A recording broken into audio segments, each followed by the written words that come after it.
تذکرہ کیا ہے، جسے یوم حشر بھی کہا جاتا ہے، یعنی اکٹھا کرنے کا دن یوم حشر۔ اور اسی دن کے حوالے سے اللہ رب العزت نے یہاں پر بات کی ہے کہ جب اللہ رب العزت قیامت والے دن سب کے سب کو اکٹھا کر دے گا، یعنی اس دن کوئی بچنے والا نہیں ہے، اور جن کو اکٹھا کرے گا خصوصاً جن لوگوں کا حساب ہونا ہے، جن لوگوں کو مکلف بنایا گیا ہے، اور اس میں جنوں کے اور انسانوں کے تمام گروہ شامل ہیں، اس لیے یحشرہم جمیعا، یعنی سب کے سب کو یہاں پر کہہ دیا گیا کہ اللہ رب العزت اس دن سب کو اکٹھا کر لے گا کہ جن کا اصل میں اس دن حساب کتاب ہونا ہے۔ اور پھر اللہ رب العزت فرمائے گا یا معشر الجن، تو جنوں سے مخاطب ہوا جائے گا، اور اللہ رب العزت جنوں کو مخاطب کرے گا۔ اور یہاں پر جنوں کو مخاطب کیا جا رہا ہے، جن کے ساتھ جن کو پکارا جا رہا ہے، جن کو متوجہ کیا جا رہا ہے، یہ کون ہے؟ یہ اصل میں شیطان جن ہیں،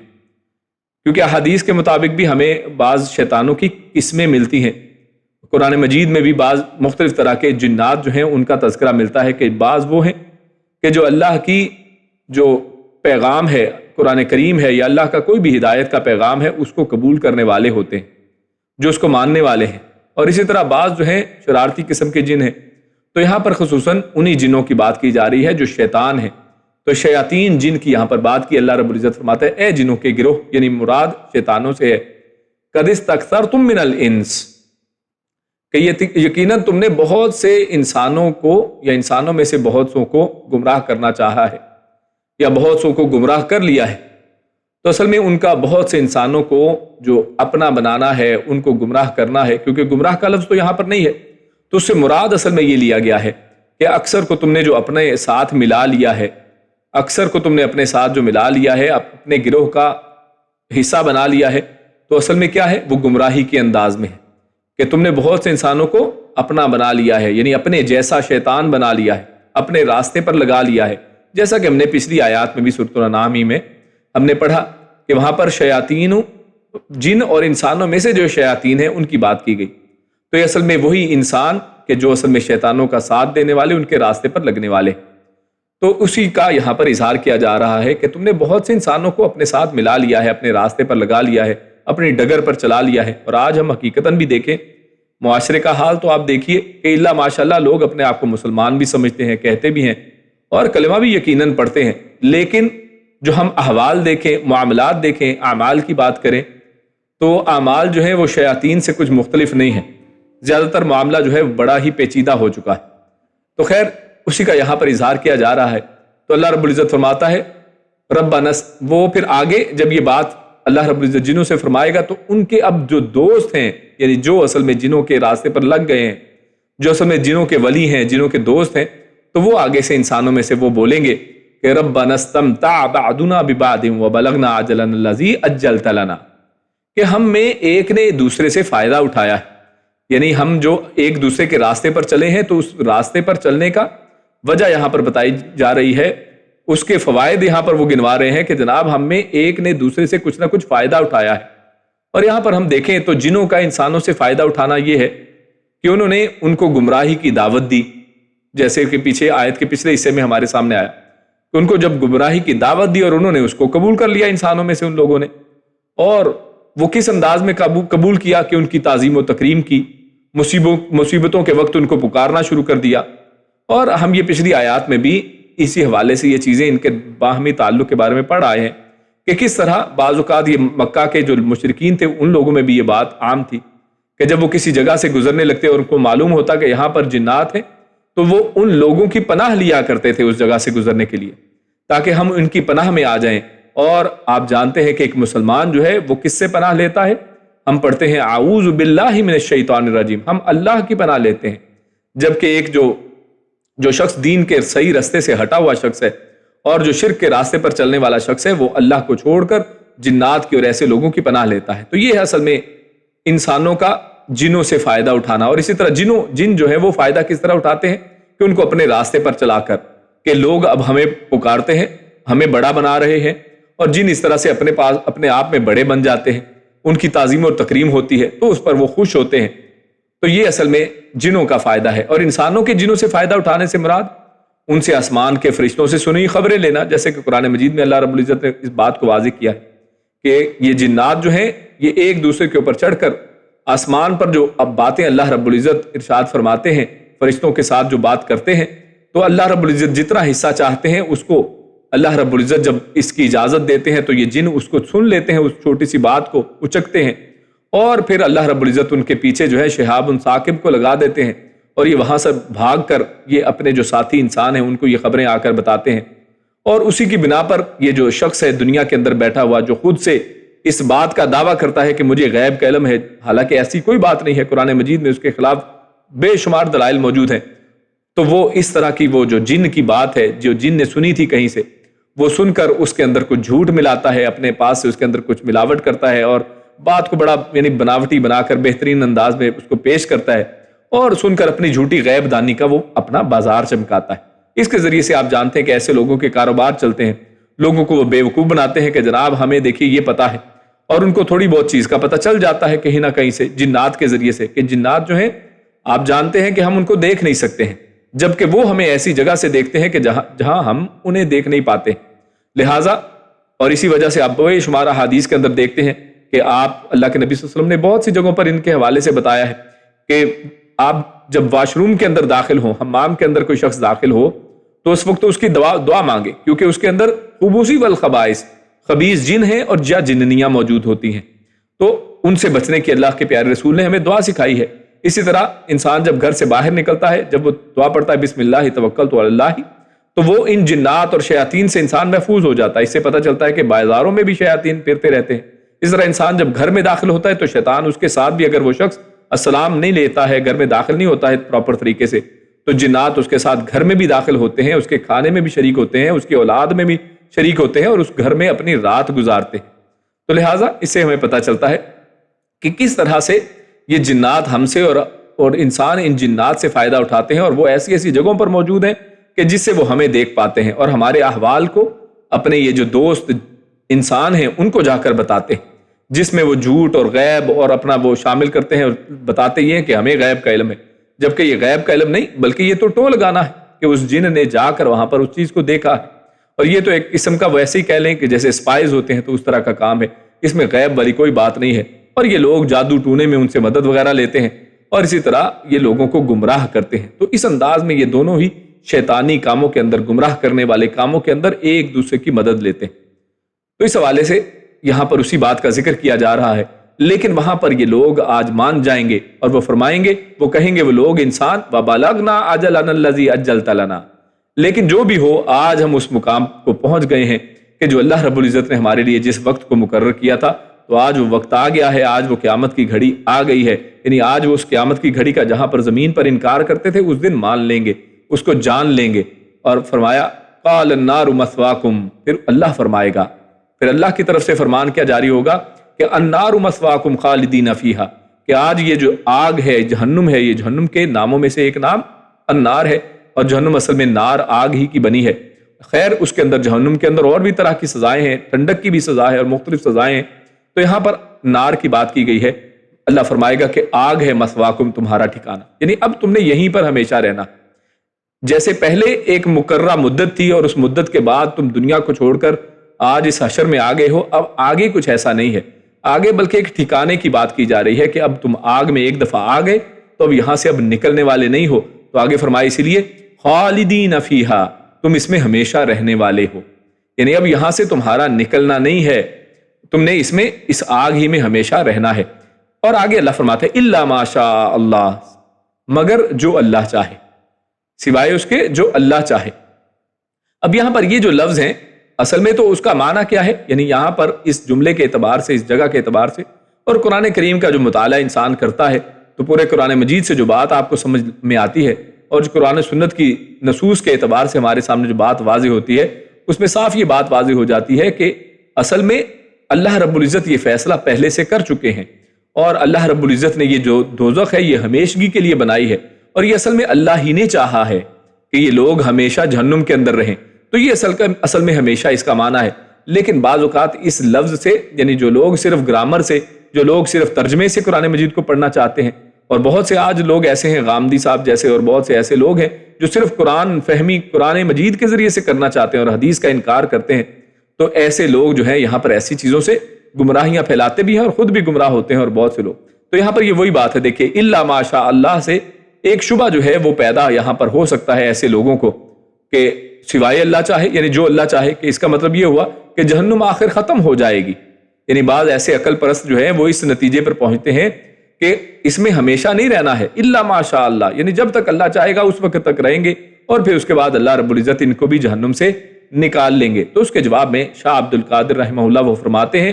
کہ جو فرمایا کہ آگ میں رہا کریں گے مگر جو چاہے اللہ، تو یہ اس لیے کہ اگر دوزخ کا عذاب دائمی ہے یعنی ہمیشہ کا ہے تو اسی کے چاہنے سے ہے. یعنی اللہ رب العزت نے جو دوزخ کے عذاب کو خالدین کہہ کر ہمیشگی والا بنایا ہے تو اصل میں یہ اس کی چاہت ہی ہے، اللہ نے خود اس کو ایسا بنایا ہے. تو اس انداز میں اللہ نے اصل میں یہاں پر الا ماشاء اللہ کہا ہے، تو اسی کے چاہنے سے وہ چاہے تو موقوف کرے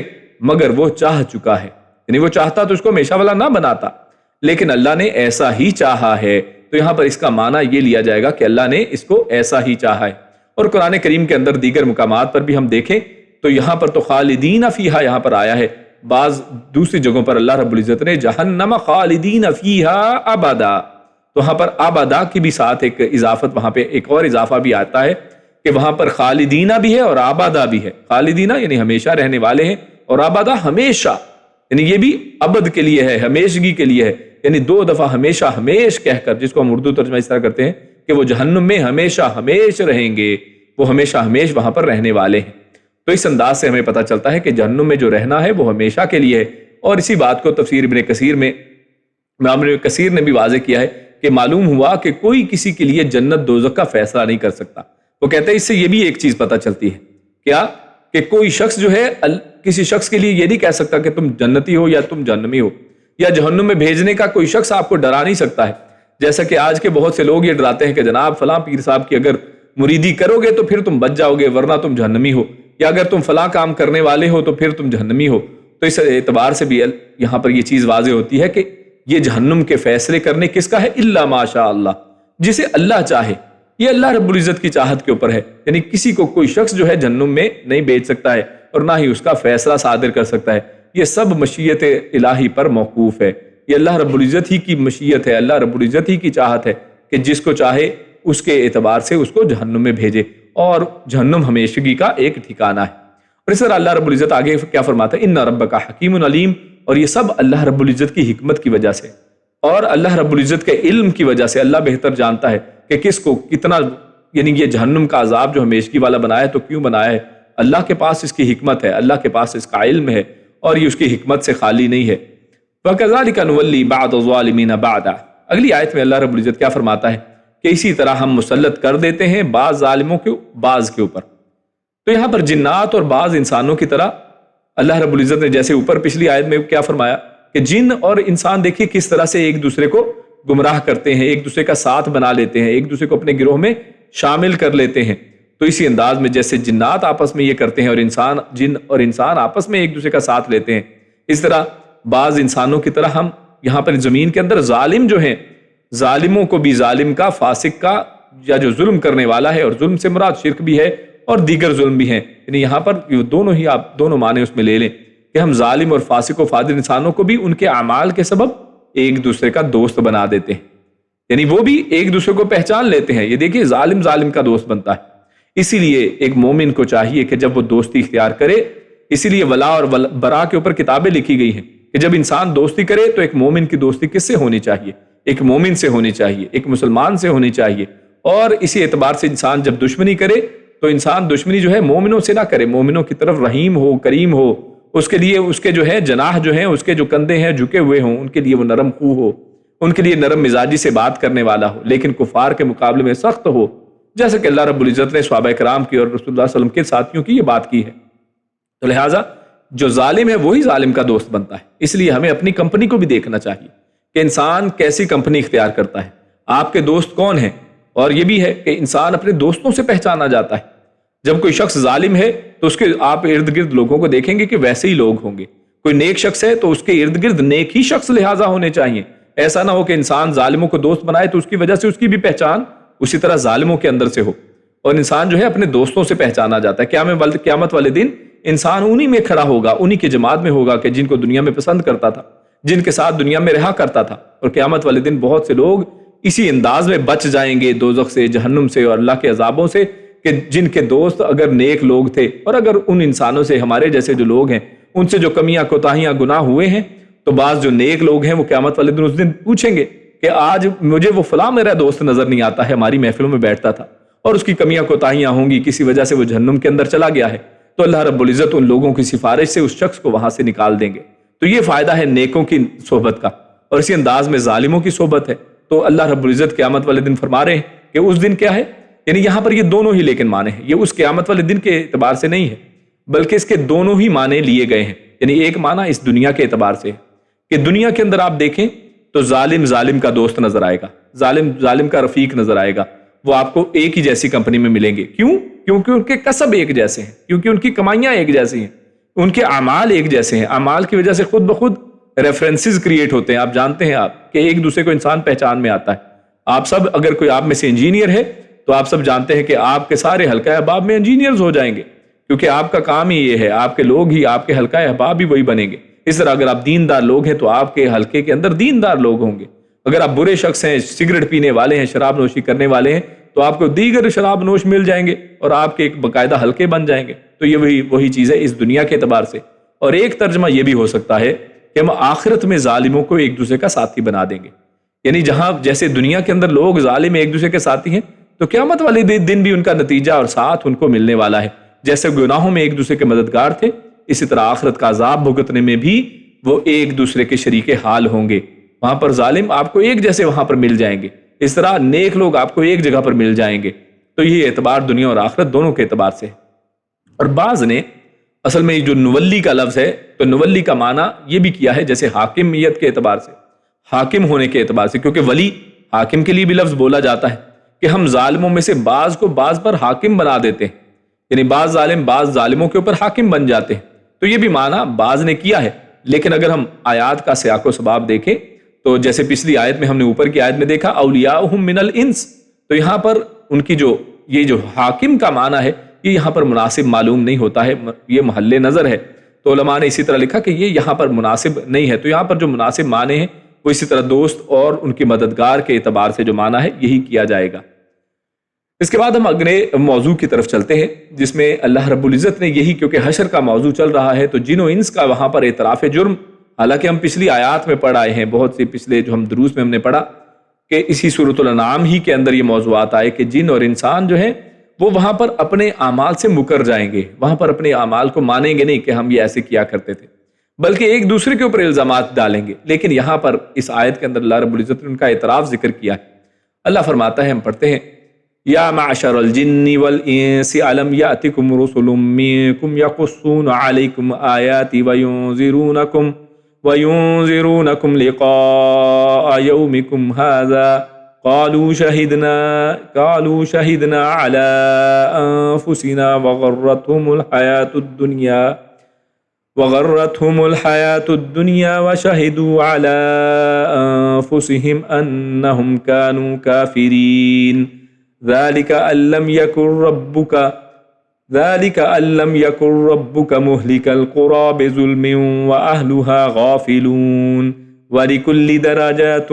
مِّمَّا عَمِلُوا وَمَا رَبُّكَ بِغَافِلٍ عَمَّا يَعْمَلُونَ۔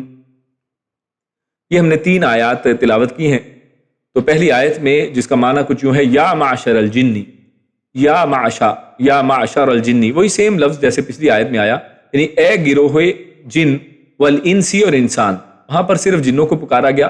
اور اس کے جواب میں پھر آگے انسانوں کی بھی بات چلی تھی، لیکن یہاں پر دونوں کو بلایا جا رہا ہے، دونوں کو ندا دی جا رہی ہے، اور یا جو ہے حرف ندا ہے، یا معشرہ، اے گروہ،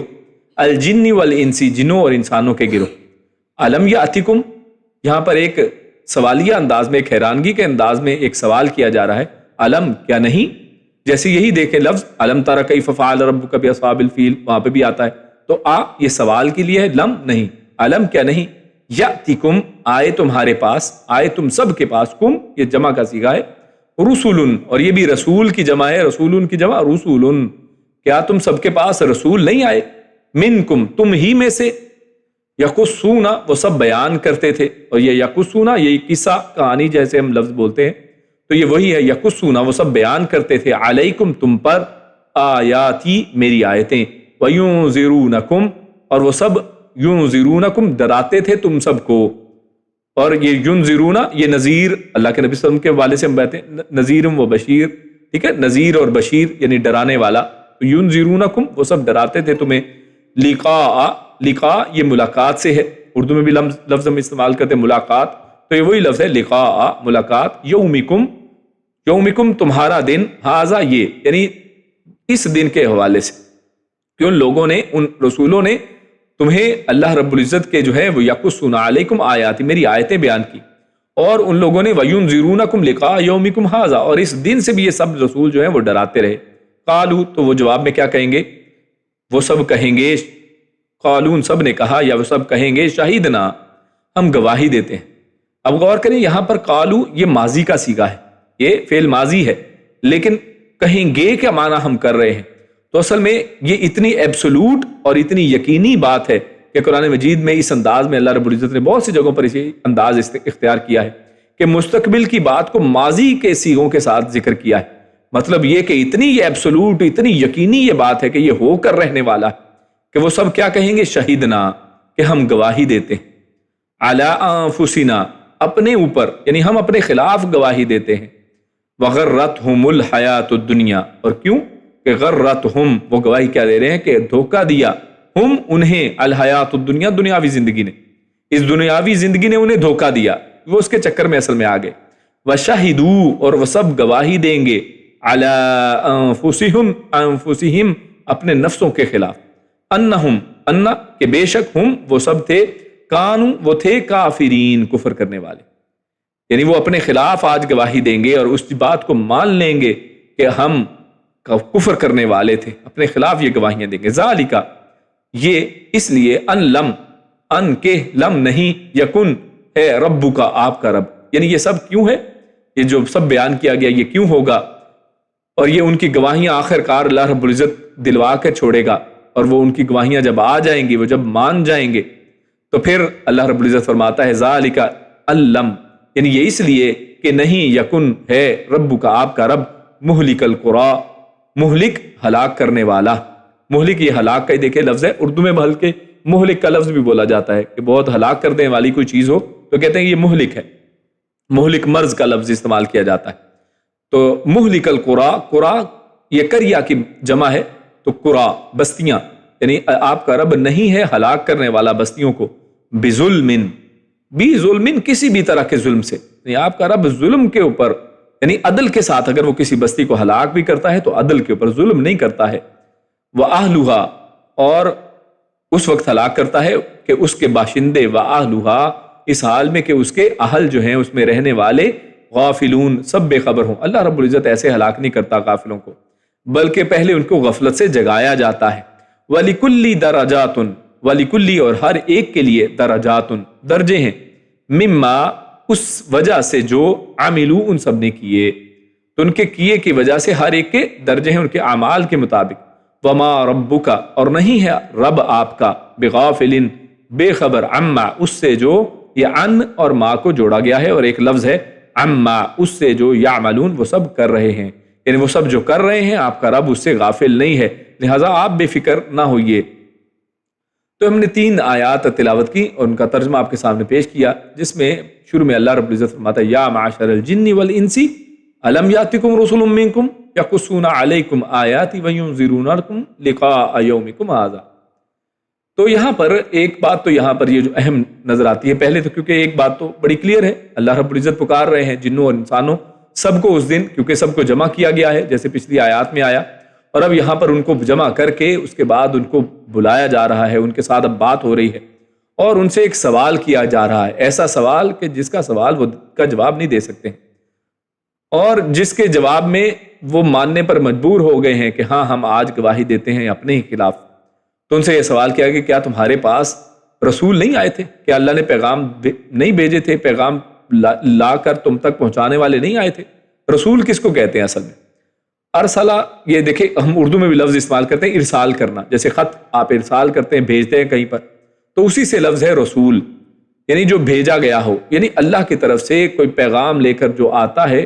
اس ہستی کو رسول کہا جاتا ہے. اللہ رب العزت اپنے رسولوں کو چنتے ہیں اور ان کے ذریعے سے اپنا پیغام جو ہے جبریل امین کے ذریعے سے ان تک پہنچاتے ہیں، اور وہ نبی جو ہے وہ رسول اپنی امت تک اس پیغام کو پہنچاتا ہے۔ تو کیا تم تک وہ پیغام لے کر کوئی نہیں آیا؟ کیا تم تک کوئی رسول نہیں آیا؟ اور جتنے بھی رسول آئے ہیں فرمایا یقصون علیکم آیاتی، کہ وہ میری آیتیں تم تک بیان کرتے۔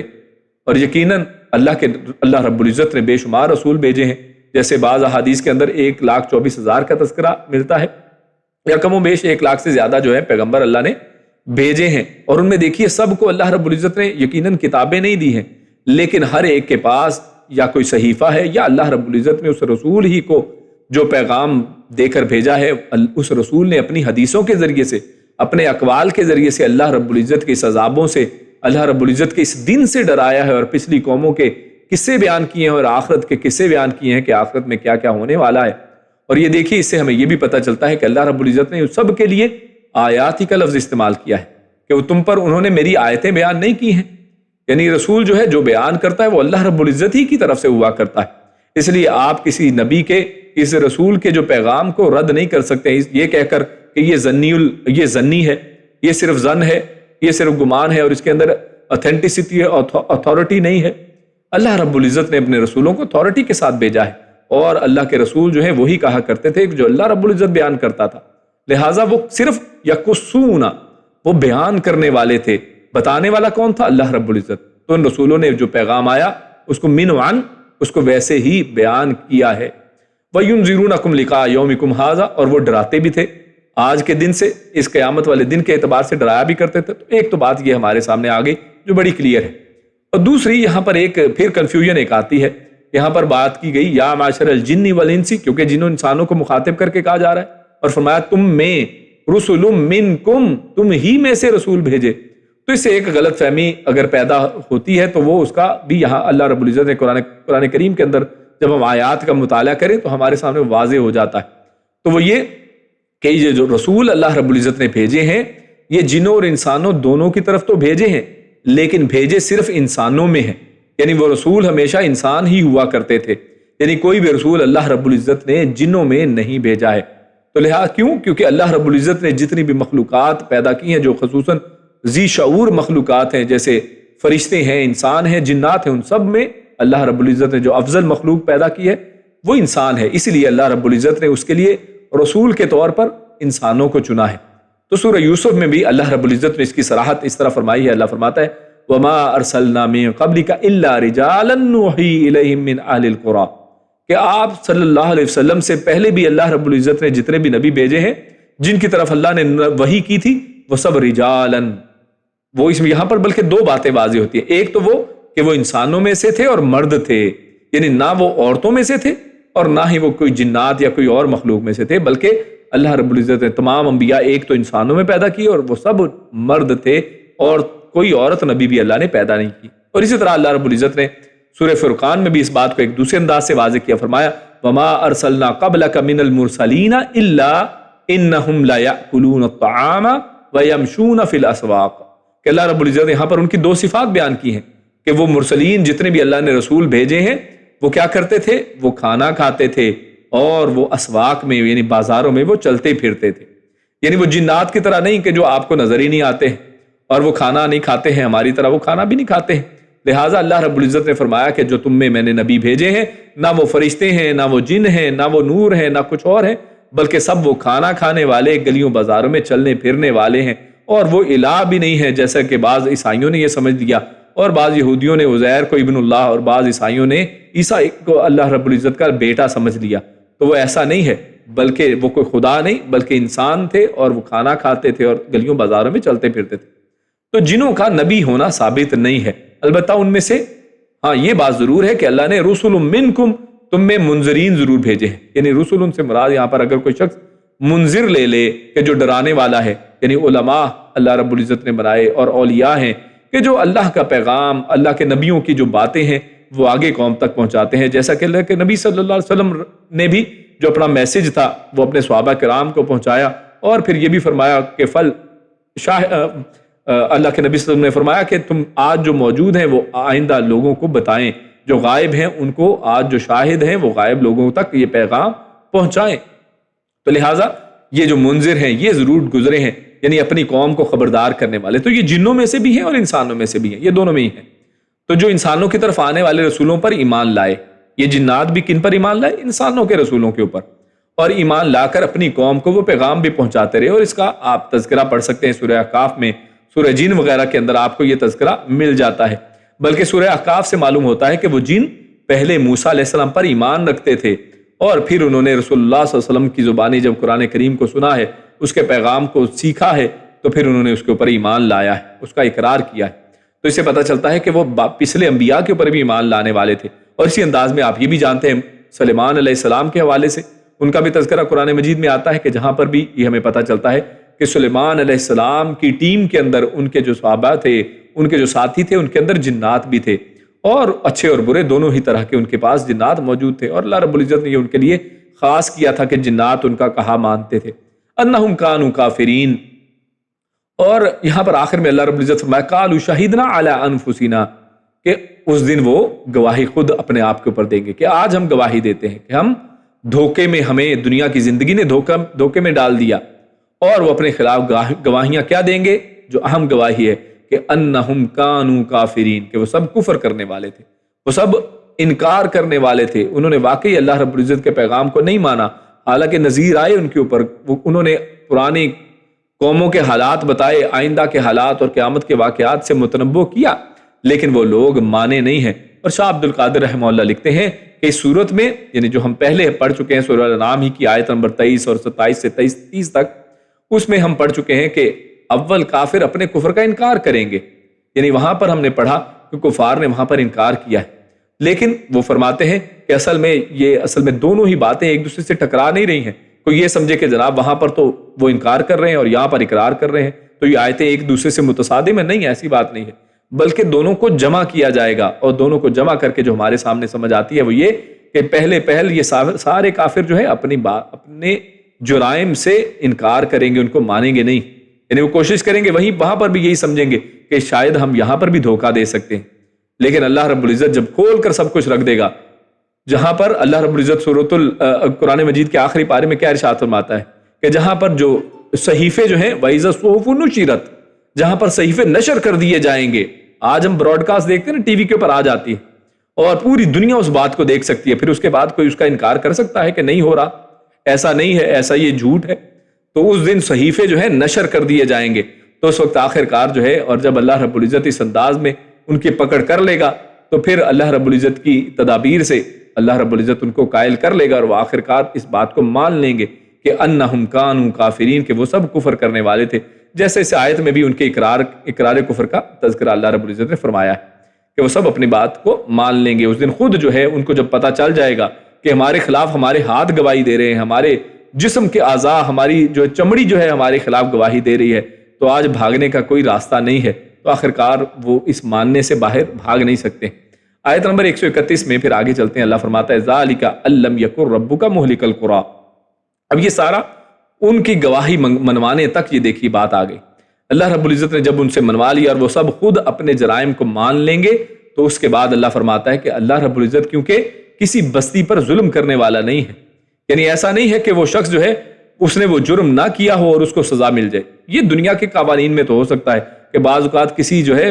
کوئی مجرم نہیں بھی ہوتا ہے، کوئی مظلوم بھی ہوتا ہے، اس کو سزا مل جاتی ہے کیونکہ ایویڈنس اس کے خلاف موجود ہوتا ہے یا اس کے حق میں گواہی دینے والا نہیں ہوتا ہے، لیکن قیامت والے دن اللہ رب العزت سب کچھ صاف کر دیں گے کہ خود جو ہے جس کے خلاف وہ جرم تھا وہ خود مان لے گا کہ ہاں میں نے یہ جرم کیا ہے۔ جب سب کچھ نظر آ جائے گا، سب واضح ہو جائے گا، تو اس لیے اللہ فرماتا ہے کہ آپ کا رب جو ہے کسی بستی کے اوپر ظلم کرنے والا نہیں ہے، وَأَهْلُهَا غَافِلُونَ، کہ وہ غفلت کی حالت میں ہوں، بلکہ اللہ رب العزت ہر ایک بستی تک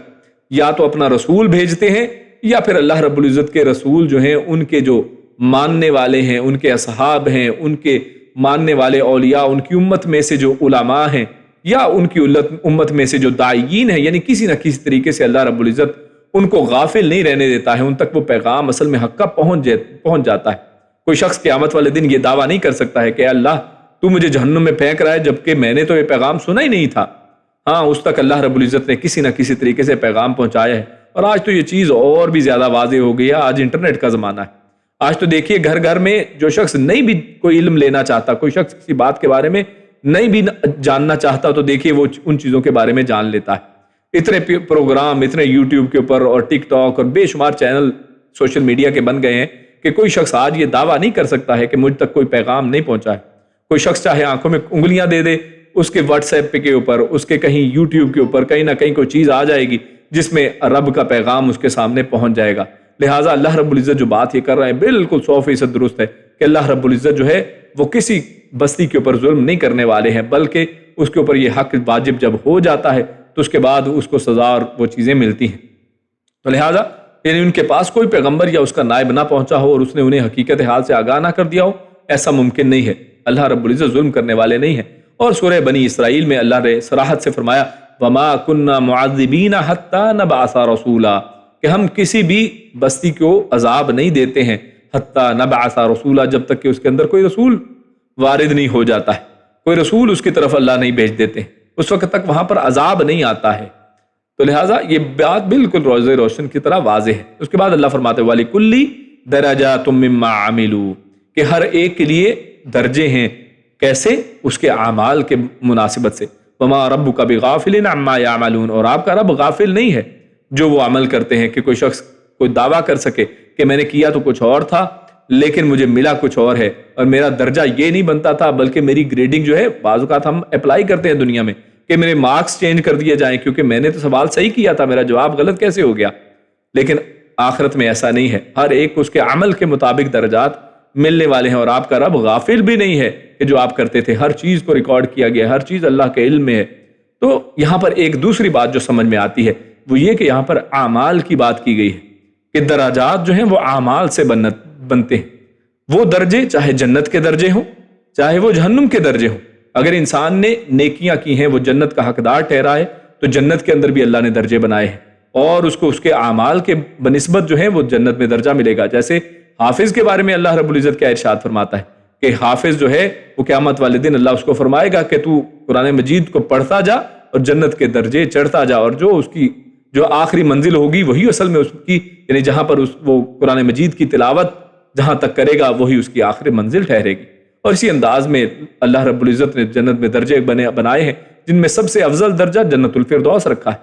اور ہمیں بھی اس کی دعا کرنی چاہیے۔ اللہ رب العزت ہم سب کو جنت الفردوس کا حقدار ٹھہرائے، اللہ رب العزت ہم سب کو جنت الفردوس عطا فرمائے۔ اور یہ وہ چیزیں ہیں کہ اللہ رب العزت نے درجات جنت میں بھی بنائے ہیں، اور اسی انداز میں دوزخ کے اندر بھی درجے ہیں کہ دوزخ کے اندر بھی سب سے گہرا درجہ کن کا ہے؟ جہاں پر منافقین ہے، فی الدرک الاسفل من النار، یہ منافقین جو ہیں جنت کے سب سے گہرے درجے کے اندر ہوں گے۔ اور اسی انداز میں اللہ رب العزت نے جہنم کے اندر بھی درجے بنائے ہیں اور جنت کے اندر بھی درجے ہیں۔ اور یہ درجے ملیں گے کیسے؟ یہ عملوں کی بنیاد پر ملیں گے، یہ درجے کسی نسبت کی بنیاد پر نہیں ملیں گے، جیسا کہ بہت بڑا ایک گمراہی یہ امت کے اندر پھیل چکی ہے کہ لوگ سمجھتے ہیں کہ جناب میرا تعلق فلاں کسی ہستی کے ساتھ ہو گیا، اب میں جناب بڑے درجات کا مالک ہو جاؤں گا، یا یہی اتنا ہی کافی ہے، عمل ضروری نہیں ہے۔ لوگ کسی ایک ہستی کو، کسی ولی کو پکڑ لیتے ہیں، کوئی کسی ہستی کا نام لے لیتا ہے، کوئی اہل بیت کا نام لے لیتا ہے، کسی نہ کسی نسبت کو وہ پکڑ لیتا ہے اور اس کے بعد وہ عمل سے بالکل دور چلا جاتا ہے۔ آپ دیکھیں ایسے زیادہ تر لوگ جو ہیں ان کے اعمال آپ کو بالکل دور ملیں گے۔ ہاں اگر وہ شخص یقیناً اگر کسی کی بھی نسبت اختیار کرتا ہے اور پھر اس سے سیکھتا ہے، ان کے اعمال کے مطابق اپنے آپ کو بھی ڈھالتا ہے، تو یقیناً جو نیک لوگ ہیں ان کی نیکی کی صحبت میں کو اختیار کرنا، ان سے سیکھنا، وہ یقیناً فائدہ مند ہے کہ انسان اسی طرح کا عمل کرے تو آپ کا بھی رتبہ درجہ اسی انداز میں ہوگا کہ جیسا اس نے عمل کیا تو آپ کو بھی ویسا ہی اجر ملے گا۔ لیکن ایک شخص صرف کسی سے نسبت کو، کسی سے تعلق کو یہ سمجھے کہ اس کے بعد درجے یا قیامت والے دن جو ہے بانٹ اس مطابق سے ہوگی، تو ایسا نہیں ہے۔ رسول اللہ صلی اللہ علیہ وسلم کے کتنے ہی رشتہ دار جو اہل بیت ہیں، اللہ کے نبی کے چچا جو ہیں وہ آپ ابو لہب ہی کی مثال لے لیجئے کہ اللہ رب العزت نے اس کے خلاف قرآن مجید میں کیا فرمایا؟ تبت یدا ابی لہب وتب، اور اس کی بیگم کو بھی فرمایا کہ فی جیدہا حبل من مسد، کہ اس کی گردن میں ایک رسی ہے۔ اور یعنی یہ سزائیں اللہ رب العزت نے خود بیان فرمائی، حالانکہ کون ہے وہ؟ اللہ کے نبی کے رشتہ دار ہیں، اللہ کے نبی کے قریبی ہیں، لیکن اس کے باوجود کیونکہ نیک نہیں ہے، ایمان نہیں ہے، عمل نہیں ہے، لہٰذا ان کا درجہ دیکھیے جہنم کے اندر۔ جبکہ دوسری طرف اگر کوئی نیک ہے، آپ عباس رضی اللہ تعالیٰ عنہ کو لے لیجیے، آپ کے چچا ہیں، آپ حمزہ رضی اللہ تعالیٰ عنہ کو لے لیں جو شہداء کے سردار ہیں، سید الشہداء حمزہ، تو لہٰذا یعنی یہ آپ کو ملے گا۔ پھر اسی طرح آپ جنت کے جو نوجوانان کے سردار دیکھ لیں، حسن و حسین ہیں، تو صرف اللہ کے نبی کے ساتھ نسبت کی وجہ سے نہیں ہے، بلکہ آپ صلی اللہ علیہ وسلم کے صحابہ ہونے کی وجہ سے، آپ صلی اللہ علیہ وسلم کی صحبت میں آنے کی وجہ سے۔ ورنہ تو دیکھیے کتنے ہی لوگ ہیں کہ جو لوگ اللہ کے نبی کے رشتہ دار بھی ہیں، لیکن اگر کوئی نیکی کے اوپر فوت نہیں ہوا ہے، کوئی حالت ایمان کے اوپر اللہ کے نبی کی زندگی میں اس نے حالت ایمان میں آپ صلی اللہ علیہ وسلم کی اطاعت نہیں کی ہے، آپ کو نبی نہیں مانا ہے، ایمان نہیں لایا ہے، تو اس کا ٹھکانہ جو ہے وہ جہنم ہے۔ اور رسول اللہ صلی اللہ علیہ وسلم سے کسی نے پوچھا تھا ابو طالب کے بارے میں کہ ان کو آپ کے ساتھ جو بہت زیادہ ان کا تعلق تھا اور آپ کے ساتھ بہت زیادہ مہربانیاں انہوں نے کی ہیں، یعنی اسلام کو بہت زیادہ سہارا دیا ہے انہوں نے، لہٰذا کیا اس کا آپ کے ساتھ جو تعلق تھا ان کا، اس سے کوئی فائدہ ہوگا انہیں؟ تو اللہ کے پیارے رسول صلی اللہ علیہ وسلم نے ارشاد فرمایا تھا کہ ہاں، جہنم میں انہیں سب سے کم عذاب ملے گا۔ یہ ہے تعلق کا فائدہ ان کو مل جائے گا کہ جہنم میں سب سے کم عذاب ملے گا۔ یہ بھی تعلق کا نہیں فائدہ، یہ بھی ان کے عمل کا فائدہ کہ دنیا کے اندر جو اللہ کے نبی صلی اللہ علیہ وسلم کے ساتھ جو انہوں نے نیکیاں کی ہیں، اللہ کے نبی کا جو ساتھ دیا ہے، تو اس کی وجہ سے اور ان کو یہ فائدہ ملنے والا ہے کہ جہنم میں سب سے کم عذاب ہوگا۔ لیکن دیکھیے اس سے یہ پتہ چلتا ہے کہ جنت اور جہنم میں ایک تو درجات ہیں اور ان کا تعلق تعلق رشتہ داری سے نہیں ہے، اور اس سے معلوم ہوا کہ جنوں میں سے بھی جو نیک ہیں وہ جنت میں اور جو بدکار ہیں وہ جہنم میں جائیں گے، کیونکہ دیکھیے پیچھے بات جنوں اور انسانوں کی ہو رہی ہے، تو اس سے یہ بھی پتہ چلتا ہے کہ یہ صرف درجات ہیں، یہ انسانوں میں نہیں ہے، بلکہ یہ دونوں ہی کے حوالے سے وَلِكُلِّ یعنی ہر ایک کے لیے، چاہے وہ جن ہو یا انسان، کیونکہ دونوں ہی مکلف ہیں۔ اللہ رب العزت نے سورہ الرحمن کے اندر دونوں کو فرمایا ثقلان کا مطلب یعنی جنہوں نے بوجھ اٹھایا ہے، جنہوں نے اس شریعت کا بوجھ اپنے اوپر اٹھانا خود پسند کیا ہے، خود اس کو سلیکٹ کیا ہے، تو لہٰذا یہ دونوں ہی ہیں، جس اعتبار سے اللہ رب العزت سورہ الرحمن میں اس کی بڑی وضاحت فرمائی ہے کہ ان کے فَبِأَيِّ آلَاءِ رَبِّكُمَا تُكَذِّبَانِ، تم دونوں جو ہے وہ اللہ کی کون کون سی نعمت کو جھٹلاؤ گے۔ اور اللہ رب العزت نے وہاں پر جنت کی نعمتیں ذکر کی ہیں اور سارا کچھ ذکر کیا ہے، اور دونوں کے اعتبار سے کیا، اور ہر ایک دو آیت کے بعد فَبِأَيِّ آلَاءِ رَبِّكُمَا تُكَذِّبَانِ کی بات کی ہے۔ تو اس سے پتہ چلتا ہے کہ جنت اور دوزخ دونوں کے اندر جو درجات ہیں وہ جنات اور انسان دونوں ہی کے لیے۔ جو جن نیک ہوں گے وہ جنت میں وہ بھی اپنا حصہ پائیں گے، اور جو بدکار ہوں گے وہ جہنم میں اپنے درجے میں جائیں گے۔ اور اس کی تفصیل جو ہے سورہ الرحمن کو آپ پڑھیں تو اس کو مزید سمجھنے میں آسانی ہوگی۔ اسی پر ہم آج اپنی بات کو ختم کرتے ہیں۔ اللہ رب العزت سے دعا ہے کہ ہم نے جو پڑھا سنا اس پر عمل کرنے کی توفیق عطا فرمائے۔ اللہ رب العزت ہم سب کو نیک لوگوں میں شامل فرمائے۔ اللہ رب العزت ہم سب کو نیک عمل اور اچھی سمجھ کی توفیق عطا فرمائے۔ سبحان ربک رب العزت عما یصفون وسلام علی المرسلین والحمد للہ رب العالمین۔ جزاکم اللہ خیر وبارک اللہ فیکم۔ السلام علیکم ورحمۃ اللہ وبرکاتہ۔ جی اب ہمارا کوئز ٹائم ہے، تو کوئز میں دیکھتے ہیں ہمارے سامنے سوال کیا ہیں۔ پہلے میں سوال آپ کے سامنے پڑھ دیتا ہوں۔ سب سے پہلا سوال ہمارا ہے قد استکثرتم من الانس۔ یہ آیت ہم نے پڑھی کہ یہاں پر جنوں کا انسانوں کو اپنا بنا لینے کا کیا مفہوم ہے، یعنی جنہوں نے جو اپنا بنا لیا تو اس سے کیا اصل میں مراد تھی۔ اسی طرح خالدین فیہا الا ما شاء اللہ، تو یہاں پر جہنم کے متعلق جو اللہ نے فرمایا الا ما شاء اللہ، تو اس سے اصل میں کیا مراد ہے یہ بھی ہم نے واضح کیا ہے، تو یہ بھی آپ دیکھیے۔ اور اس کے بعد لم یکن ربک مہلک القری بظلم، یعنی یہاں ظلم نہ کرنے سے کیا مراد ہے کہ اللہ رب العزت کسی بھی بستی پر ظلم نہیں کرتا، تو اس سے کیا مطلب ہے۔ اور اس طرح وَلِكُلٍّ دَرَجَاتٌ مِّمَّا عَمِلُوا، کہ اخروی درجات کس بنیاد پر ہوں گے، آخرت میں انسانوں کے جو درجات ہیں وہ اس کی بنیاد اللہ نے کیا بیان فرمائی۔